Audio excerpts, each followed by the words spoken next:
always ask me why I came to Eagle Rock, how I got here. And I always tell the same story. My husband and I were pastors for many years, and I knew when we came back to Alabama that God had something different for me. And I just didn't quite know what it was. I knew that I wanted to be one-on-one, I wanted to be in the community, and I wanted to really, really invest my life in something that would make a difference. And so I just prayed and waited on God.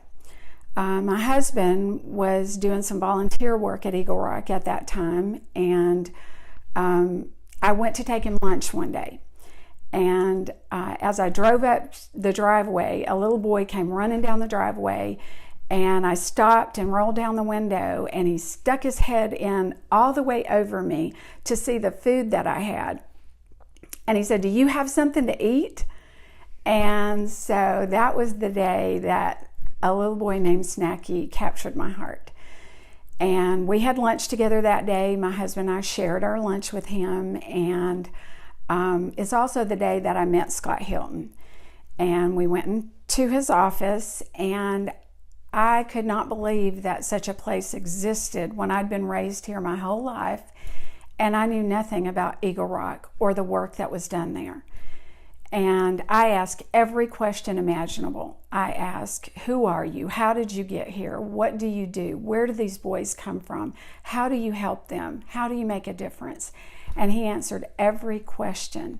And there was no doubt in my mind that God had answered that prayer to make a difference in somebody's life by bringing me to Eagle Rock. I left with a job that day, and not really knowing all that it entailed or pay or anything, just knowing that God had brought me to that place, and that was an answer to the prayer.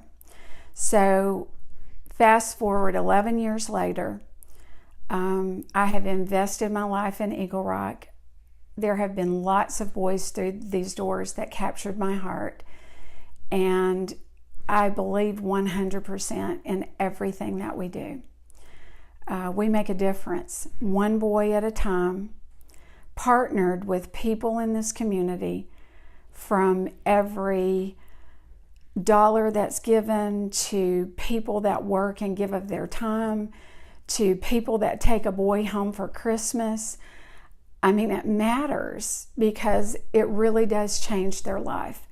Because maybe some of them, for the first time ever, believe that people care, that people can see past their behavior and past their hurts and see that there's a real person there in need of love, in need of Christ, in need of unconditional love. So that's in a nutshell why I give to Eagle Rock. I give my life, I give my resources, I give my time, and it's been an amazing experience, and I've loved every second of it, and that's why I give.